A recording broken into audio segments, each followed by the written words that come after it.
He was my perfect partner until I discovered his secret life with a student.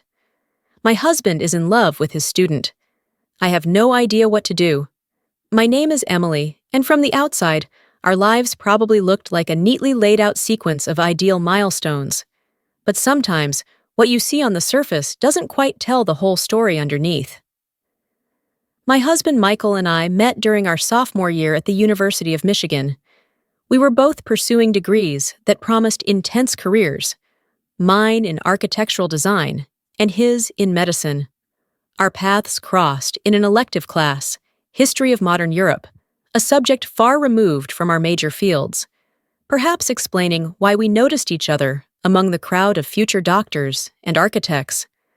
Our meeting was as mundane as it was fateful: a spilled coffee, a stack of medical textbooks teetering precariously. I reached out to help, and our stories entwined from that moment. He apologized for the mess, his voice calm, a stark contrast to the frantic rush of the cafeteria. We talked briefly about our courses, laughed at the serendipity of our majors colliding, and exchanged numbers. That brief encounter grew into long nights spent discussing everything from Renaissance literature to the intricacies of human anatomy. In him, I found a listening ear and a thoughtful heart. In me, he found a burst of creativity and warmth. From the start, Michael was the kind of man who drew people in effortlessly. His charisma wasn't the flashy kind that fades after a few encounters. It was a gentle, enduring magnetism, coupled with a brilliant mind that fascinated me endlessly. I remember how, during our study sessions, he'd relate historical events to human behaviors with such passion that even the driest facts seemed to breathe and live. We fell in love among books and coffee spills, our conversations stretching late into the night, often closing the library down. By the time we graduated, there was no question that we would marry.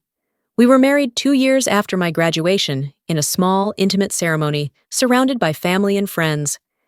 It was simple, beautiful, just like we wanted. Our lives together felt like a constant adventure, from our small apartment filled with mismatched furniture to our discussions about future dreams and aspirations. Fast forward 8 years. We were celebrating our daughter Sophie's birthday. Born in the early, uncertain days of 2020, she was a light in a time of global upheaval. Michael had by then become a respected professor at a medical school, adored by his students for the same reasons he had once captivated me. His career had flourished in the ways we had imagined, and he carried his responsibilities with an admirable balance of seriousness and empathy. Michael's career as a professor at the local med school was a source of pride for us both. He loved teaching, loved the spark in his students' eyes when complex concepts finally made sense. I watched him over the years, growing into a role that seemed tailor-made for him: mentor, educator, and occasionally friend to his students. He was a doctor himself, a fact that filled our conversations with fascinating, if sometimes gruesome, stories from the hospital. His dedication was as clear as the exhaustion that would sometimes shadow his features after a long day. For my part, I had put a pause on my own career to focus on raising Sophie, a decision that felt right despite the shadow it cast on my professional ambitions. It was a life that I never really questioned. The normality of it was comforting in its own way. My days revolved around playdates and parent-teacher meetings, interspersed with freelance design projects when time allowed.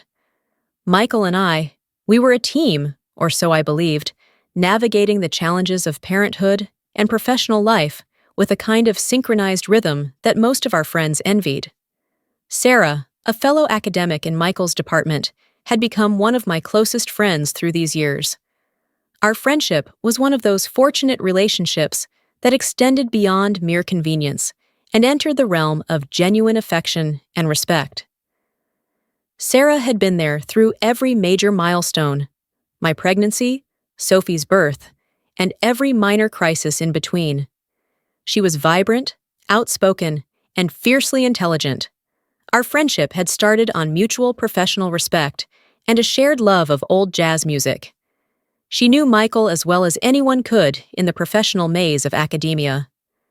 Their friendship, rooted in years of collaboration, seemed just another part of the normality of our lives.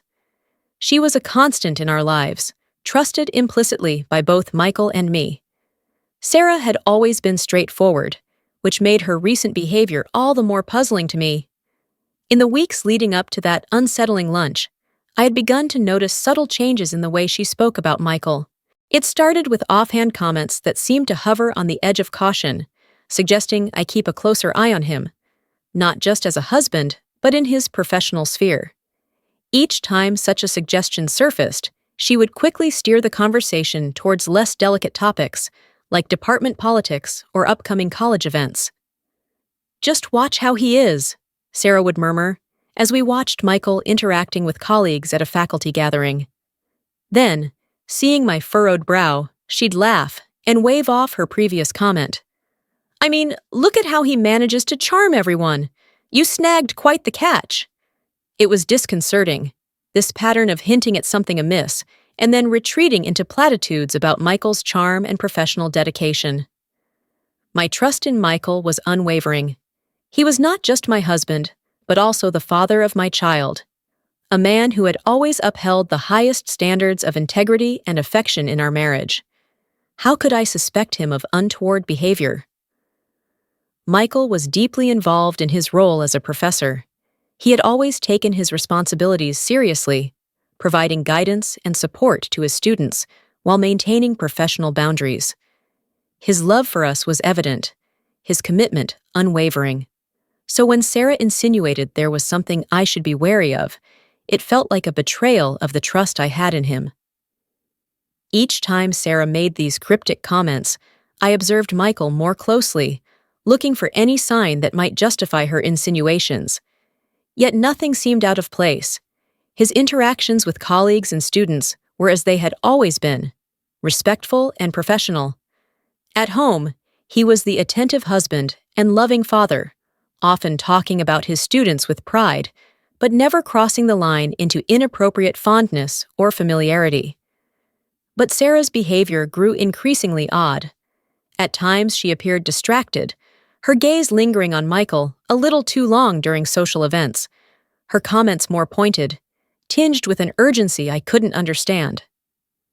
"Emily, you know people sometimes change, right? Situations at work can get complicated," she said one evening, as we cleaned up after a dinner party, her tone serious, lacking its usual lightness. "Sarah, are you okay? You've been a bit off lately," I replied, concerned for my friend, who now seemed to carry a burden she was hesitant to share. She paused, a frown creasing her forehead. "It's nothing really, just work stress, I suppose. But, it's always good to keep an eye out for everything." Her ambiguity frustrated me. What was she hinting at? If there was a genuine concern, why wouldn't she just say it outright? Sarah's behavior continued to gnaw at me, a constant reminder that something wasn't quite right.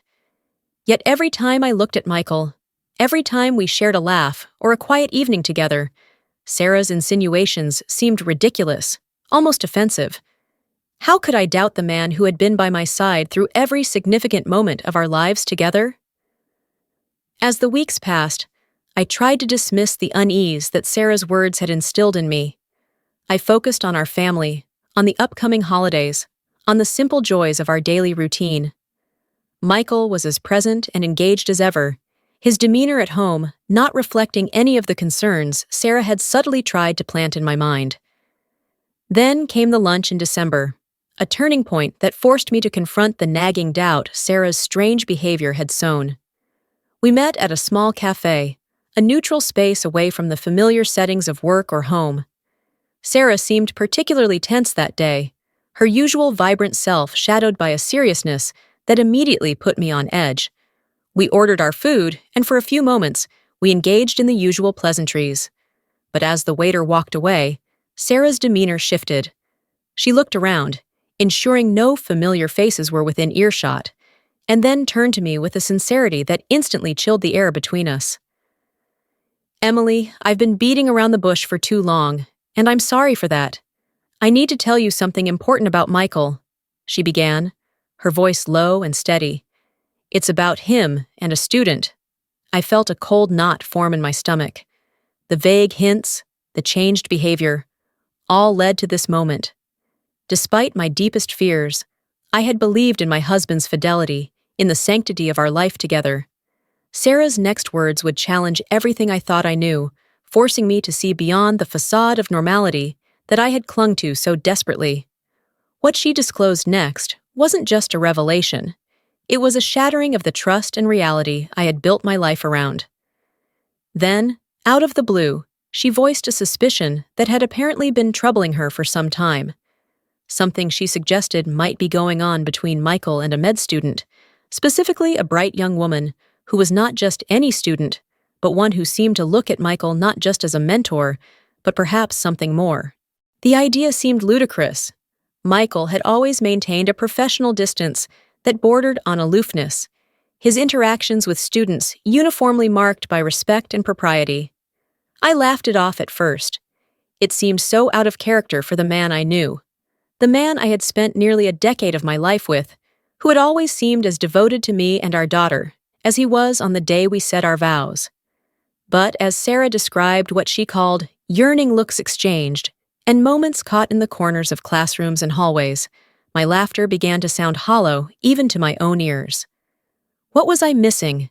Was the routine that I cherished merely a veneer hiding a fissure I was too afraid to acknowledge? Despite my initial dismissal, Sarah's words planted a seed of doubt, one that, unbeknownst to me, was about to sprout into a confrontation that would challenge everything I thought I knew about our seemingly perfect life. Finally, she set down her fork, took a deep breath, and said, "There's something I've been meaning to talk to you about, and I'm not really sure how to say it." Her voice was serious, and I felt a twinge of anxiety at the gravity of her tone. This was not our usual gossip or chatting about departmental politics. Something was off. "Is everything okay?" I asked, trying to mask my concern with a sip of my tea. "It's about Michael," she began, and my heart skipped a beat. "I've noticed something off at work." She paused, searching for the right words. "It's about how he's been with one of the med students." I felt a defensive wall immediately go up. Michael had always been professional, a model professor, and the suggestion that there might be something inappropriate was jarring. "Sarah, what are you talking about?" My voice came out a bit sharper than I intended. She flinched slightly, which only made my stomach tighten more. "I've seen them together, and it's just the way they look at each other. I've known Michael for years, right? He's never looked at anyone else like that, not even close," she continued, her eyes now meeting mine with a mixture of concern and apology. "Looks? Sarah, you're basing this on looks?" I couldn't hide my incredulity. The idea seemed absurd, plucked from thin air or perhaps some daytime drama.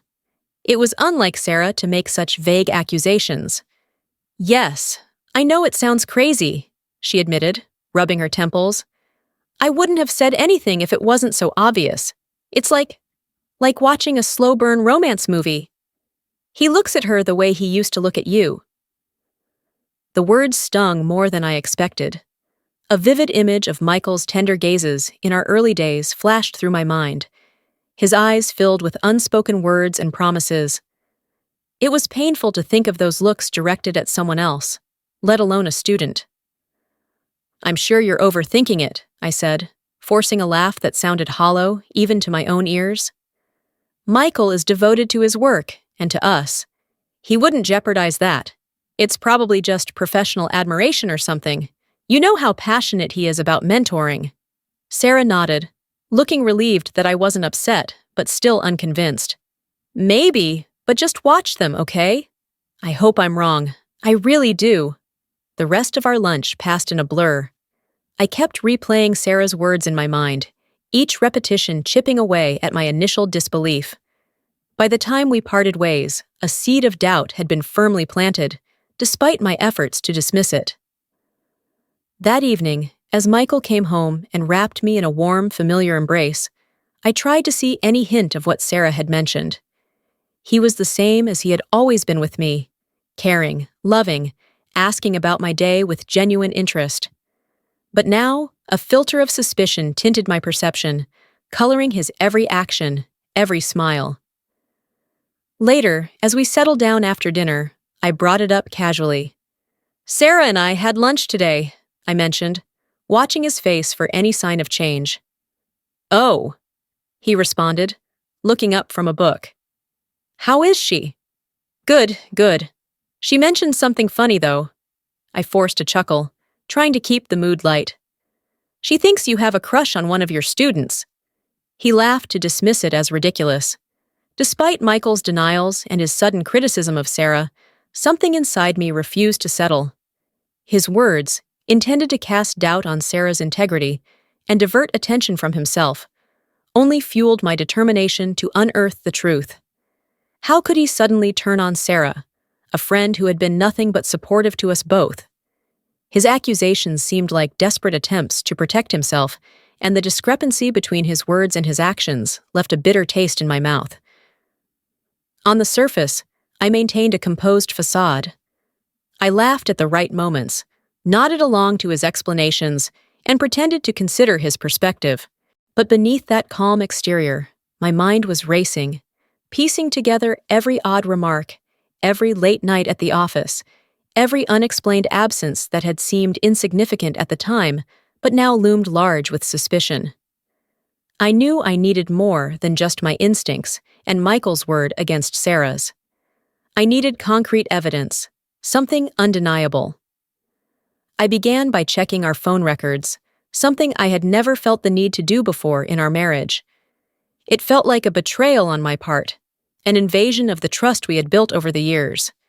But these were desperate times. The phone records showed nothing unusual at first glance. Calls to colleagues, his secretary, his brother. But then I noticed a number that recurred more frequently than others, at odd hours, sometimes late into the night. It was a number I didn't recognize. My heart sank as I scribbled it down, a sense of betrayal washing over me anew. Next, I turned on our computer at home. Michael was meticulous about logging out of his accounts, but he'd become complacent, perhaps too confident in his ability to cover his tracks. I found his email open, a thread highlighted, and as I clicked on it, I braced myself for what I might find. The emails were careful, guarded, but the underlying tone was unmistakable. They were more than professor and student exchanging academic pleasantries. There was a personal touch, a warmth that should not have been there. Armed with this information, I still felt hollow. Confirmation of Michael's deceit didn't bring the satisfaction I'd hoped for. It only amplified the pain. With every piece of evidence, our marriage felt more like a lie, and the man I thought I knew slipped further away. However, I decided not to face him. Over the next few days, my interactions with Michael remained superficially normal. We spoke about mundane things, Sophie's schedule, grocery lists, the trivialities of daily life that didn't touch the raw nerve of our fractured relationship. Inside, my world was in chaos, but I kept a calm exterior. He was none the wiser, believing perhaps that we were slowly bridging the gap between us, while in truth, I was meticulously planning my next steps and gathering more evidence. The weekend was approaching, and I had already laid my plans. The Nursing Mothers Association, a group I joined after Sophie's birth, had organized a camping trip. It was the perfect alibi to leave home for an extended period without arousing suspicion. I informed Michael only a couple of days beforehand, asserting that it would be a good bonding experience for Sophie and me, and a refreshing break for myself. He responded with enthusiasm, overly so, which now seemed another red flag in his recent behavior. "Have a great time," he said, smiling. "You both deserve this break. Don't worry about anything here." His ready agreement to our absence gave me the window I needed. I'd arranged for a neighbor, ostensibly to check on our house in my absence, but in reality, to observe Michael's movements when he thought he was unwatched. This neighbor, Jenna, was a trusted friend who was aware of my situation and willing to help. The camping trip itself was a much-needed distraction. Being around other women, sharing stories and laughter, allowed me to breathe a little easier, even if just for a day. Sophie loved the outdoors, her laughter mingling with the breeze, her joy at the simple things, a butterfly, the crackle of a campfire, helping to lift the weight from my chest. Meanwhile, Jenna texted me updates. Michael had left the house mid-morning and didn't return until late in the afternoon. She couldn't see where he went, but noted the time for later reference. When he returned, he brought someone with him. My heart sank reading her message. The visitor was female, young, and they seemed comfortable with each other. Too comfortable. Jenna couldn't get close enough to hear conversations without risking being seen, but managed to snap a few photos from her upstairs window. Returning home late Sunday, I felt a mix of dread and anger. The atmosphere in the house was too calm, Michael too casual. He asked about the camping, his curiosity feigning innocence. I shared anecdotes of our outing, all the while feeling a nauseating mix of betrayal and resolve churning inside me. The next day, after Michael left for work, and Sophie was at her daycare, I met with Jenna to collect the photos. The images were grainy, but the intimacy was unmistakable. Their proximity, their body language, the ease between them. It was more than enough to confirm my suspicions. Armed with this new evidence, I knew I had to confront Michael.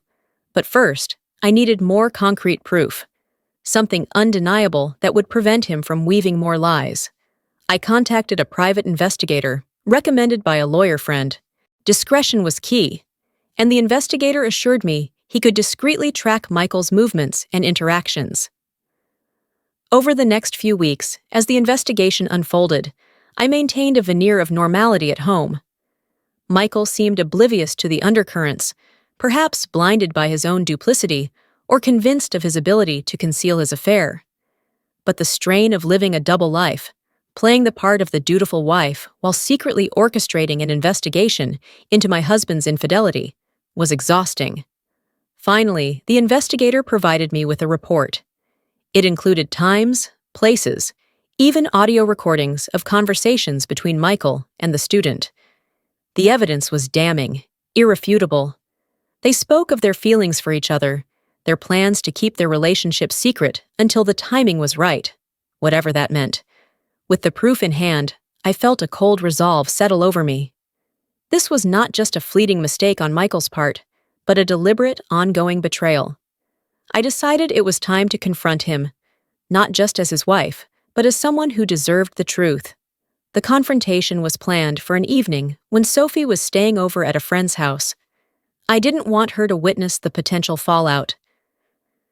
When Michael came home, I was sitting in the living room, the pile of evidence laid out on the coffee table in front of me.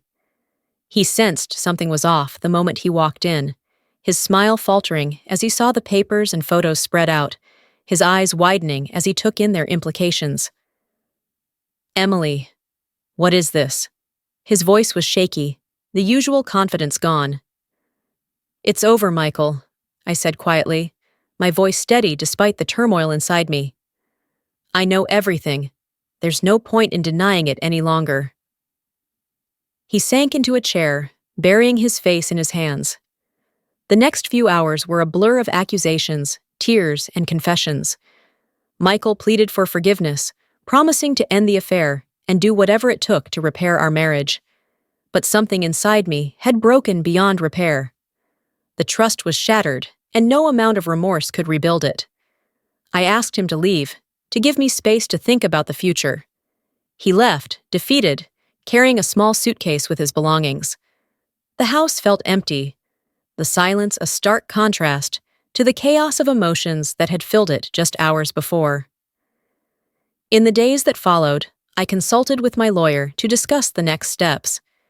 Divorce seemed the inevitable conclusion, not out of spite, but necessity. I needed to rebuild, to create a stable, honest life for Sophie and myself. As I navigated the complexities of separation and legal proceedings, I also reached out to a therapist to begin working through the emotional fallout of the betrayal.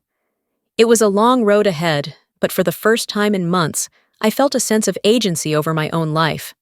Looking back, I couldn't help but feel a profound sense of loss, for the marriage I thought I had, for the partner I believed Michael to be.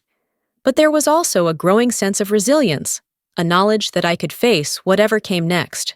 For Sophie, for myself, I would build a new life, one rooted in honesty and strength. The journey was just beginning, but I was ready to face it head on.